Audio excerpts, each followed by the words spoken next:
This is Pet Life Radio. Let's talk pets.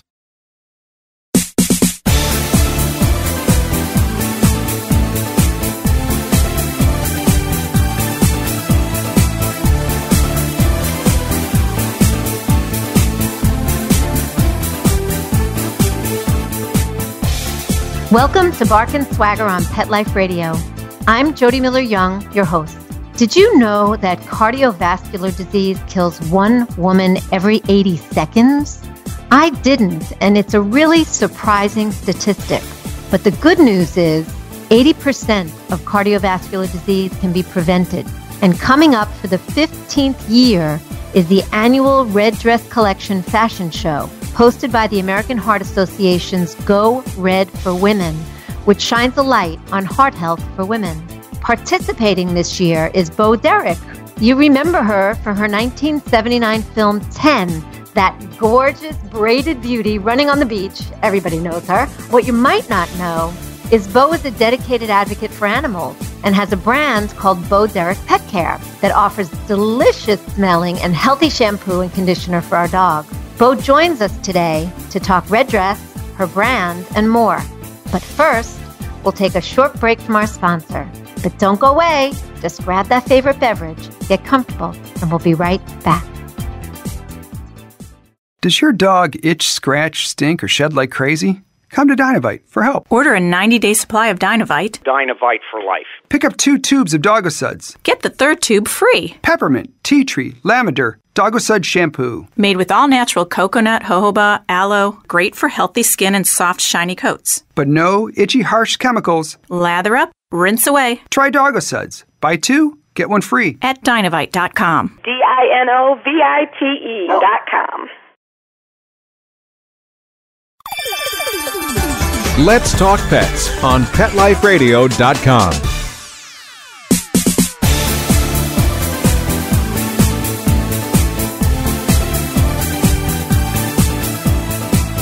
Welcome back. If you've just joined, you're listening to Bark and Swagger on Pet Life Radio. I'm Jody Miller-Young. We're here today with Bo Derek, who, after 40 years since her breakout role in the film 10, still looks gorgeous and is making a difference in the world through animal advocacy, a commitment to the environment, and her eco-friendly Bo Derek Pet Care line. Welcome, Bo. Thank you. It's good to speak to you about my favorite subject. Oh, I'm so glad. I can't wait to hear all about it. Let's definitely dive right in. Let's talk 15th Annual Red Dress Collection Fashion Show. Tell us a bit about it. Tell us about your participation. I understand you're walking the runway with a celebrity friend. I am a big star. In fact, he's not even available for rehearsal. He doesn't get into town till later. His schedule's so busy. It's Flynn, the winner of Best in Show at the Westminster Dog Show. And the American Heart Association has this fantastic event, a fashion show during Fashion Week here in New York. And a bunch of incredibly accomplished women come together to help share information about heart disease in women. And I'm just glad to be part of this sisterhood. And it's an effort to save lives. That's wonderful. I know Flynn's participation. And I'm sorry. Yes. Go.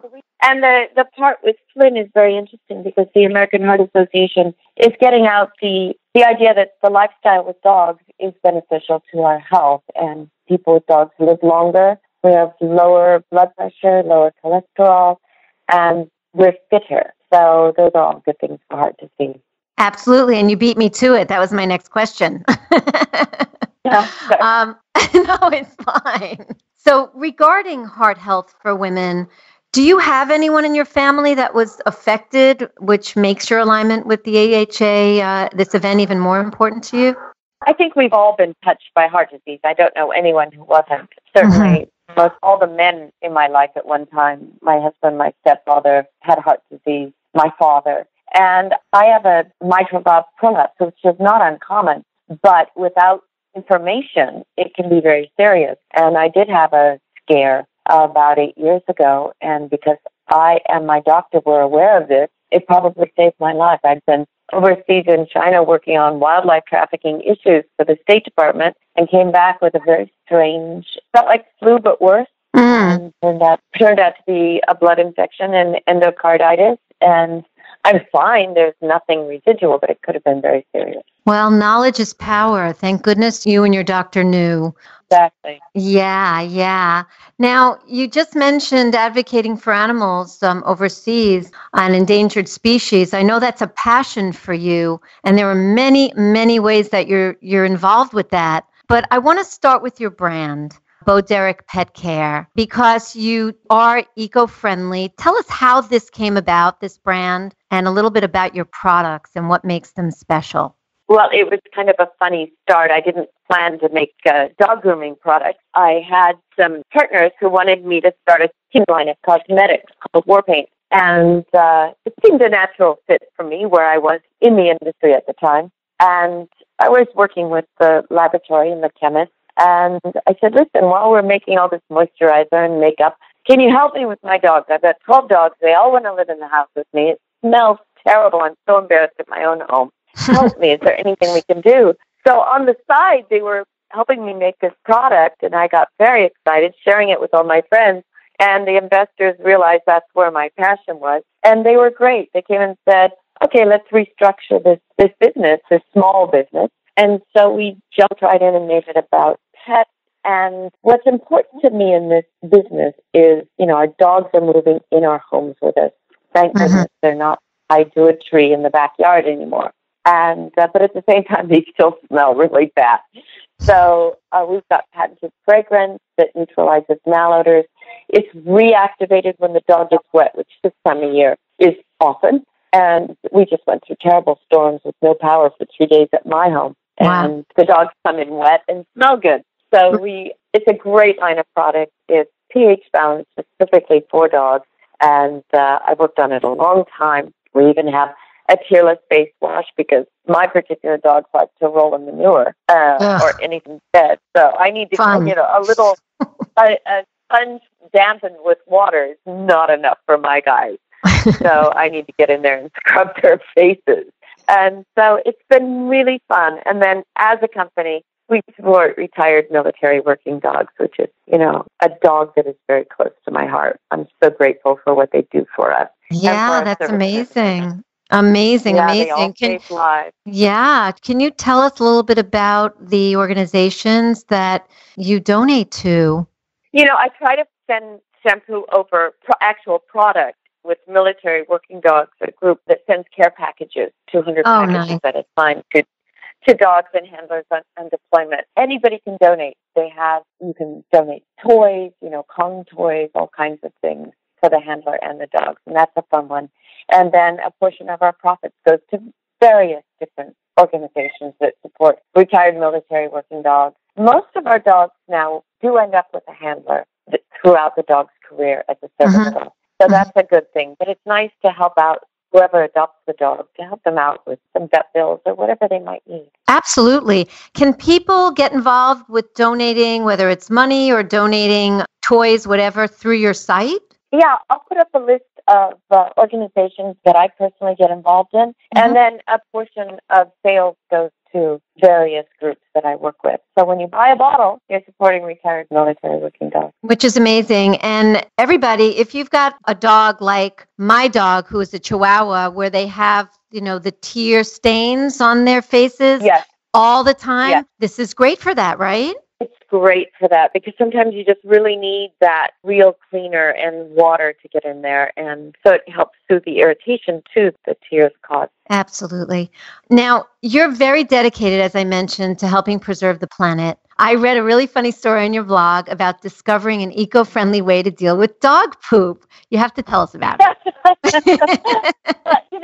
I spend a lot of time at the beach. I love to take my dogs to the beach. We have dog-friendly beaches in California. And I was pulling out, those 3 black poop bags. And I thought, Jesus, there's so much plastic. Imagine. I know I checked with one beach, it's 80,000 bags a year. And just that one thing. And I thought, I don't want to contribute to this anymore. And I know there are biodegradable plastic bags now, but that's still confusing as to which one works under these circumstances and those circumstances, how they really degrade. So I was with my fella, John Corbett, we were at Jersey Mike's Sub, and they have this, he always gets the large sub, of course, so it was in this big wax paper wrapping. And he said, hey, what about these for a beach walk?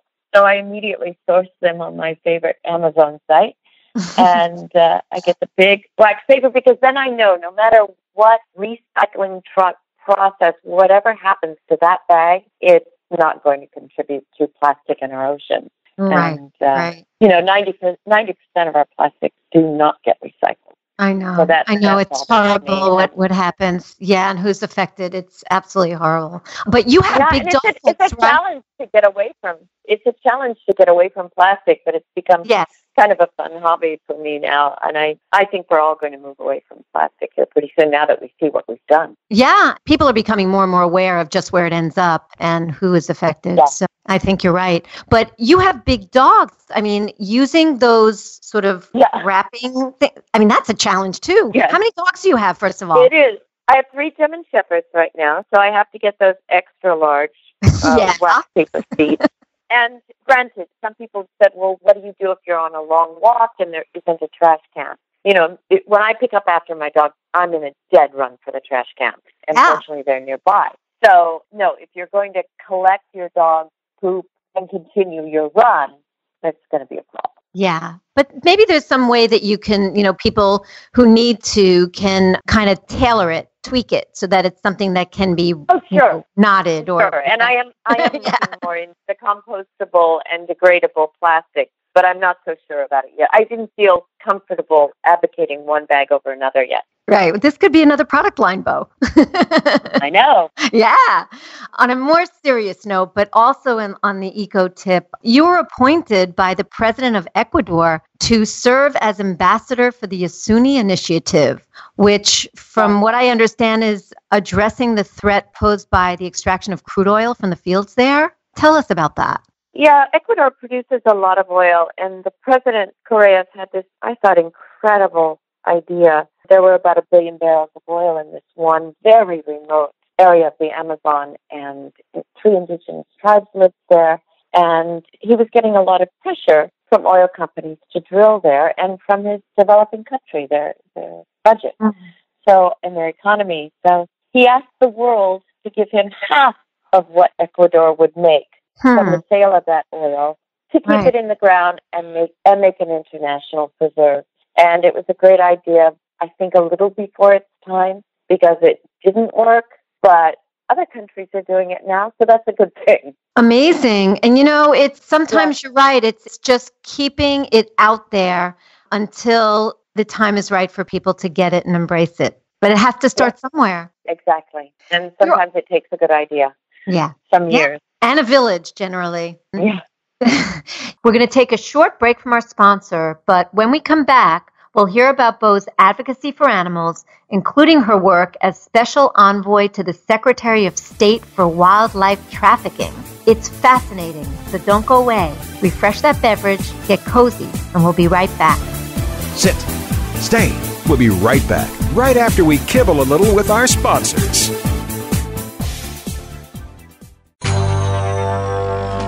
It's designerpetsweaters.com. Hand-knitted designer sweaters for your precious pup or cool cat. Beautiful couture patterns for your pets, including custom-knitted formal wear, casual wear, yachting, and even sports-themed. Many designer pet sweaters include feathered tammy hats, top hats, and a lot of sparkle. Each sweater includes leg loops, front paw sleeves, and leash opening. Visit designerpetsweaters.com to order your 4-legged fashions today. Your pets will stay warm for the winter and be runway ready. Large or small, we fit them all. designerpetsweaters.com.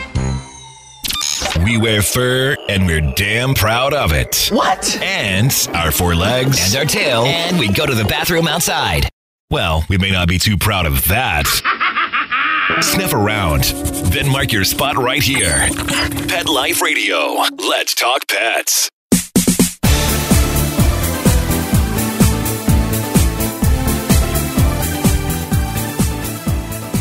Welcome back. You're listening to Bark and Swagger on Pet Life Radio. We're talking to Bo Derek. You're also the special envoy to the Secretary of State for Wildlife Trafficking. Tell us about what your work there entails. It was actually a position created when Condoleezza Rice was Secretary of State.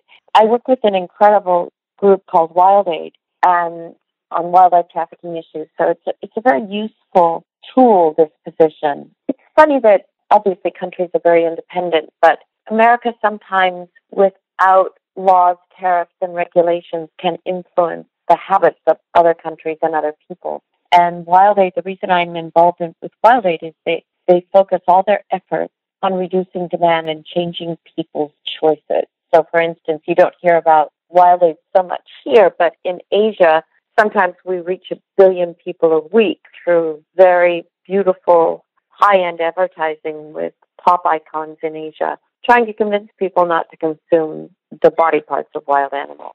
Mm-hmm. And it's very effective in the new generation and the slogan is, when the buying stops, the killing can too. And it's true. I sometimes don't even truly blame the poacher for killing an animal. It's the person who buys it. There's the market. That's right. They're out to make the money. Yeah.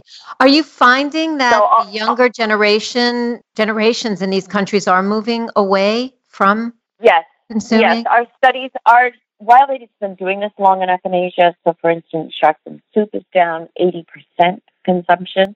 Wow. So when the market isn't there, it's in the process of drying up at this point. And that's the best way. Then you're not putting people in prison. You don't have black market crime. It's so disruptive, any black market, so to families and communities. So that's why I'm involved with this group. So my being special envoy has been very useful to go to these countries and help speak on behalf of the U.S. government. Beautiful thing. There's a particularly moving story on your blog I read about a dog named Arrow and his war veteran handler, Henry, and the work they do through VetPaw. Yeah, tell everybody about them. VetPaw's an amazing group of basically retired special operations servicemen and women, and they try to, in Africa, protect animals inside parks and from poachers. And dogs are great for this. You know, dogs can detect ivory buried in the ground. We sent 2 dogs to the Galapagos Islands for shark finning because, you know, a poaching ship could hide hundreds, thousands of shark fins under fish as they come into port, and you'd never know that they have been finning. So dogs can actually differentiate between the shark fin and the rest of the fish in the hole. They had big bus. I know, they had big bus. You know, they do so much for us that no machine, no science can duplicate. Absolutely. That is crazy. We hear a lot about the amazing work that the Humane Society of the United States does across a lot of different platforms. You are a national spokesperson for them for disaster relief. You must have seen heartbreak. Yeah. I was, after Hurricane Andrew in Florida, I was asked by my local equine veterinarian to go help do some horse rescue down there and get some attention because that was a big, around Homeland and Miami, it was a big horse area. And in the process, I saw what HSUS was doing for small animals, and I was so impressed the way they went into a disaster area and set up these rescue units and veterinary units. And so I was happy to help them while I could. You know, I never set out to be an advocate or activist.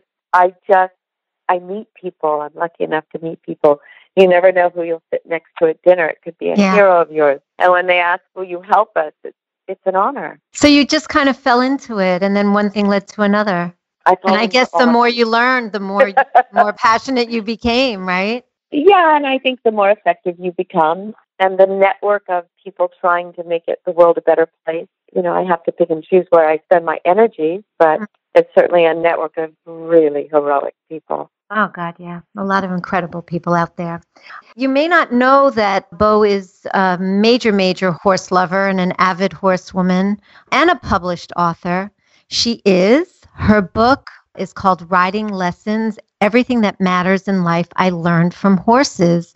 We're learning more and more how horses are becoming these beings through which people can heal, from autistic children to overstressed CEOs even. Tell us about the book and what important lessons you've learned from your horses.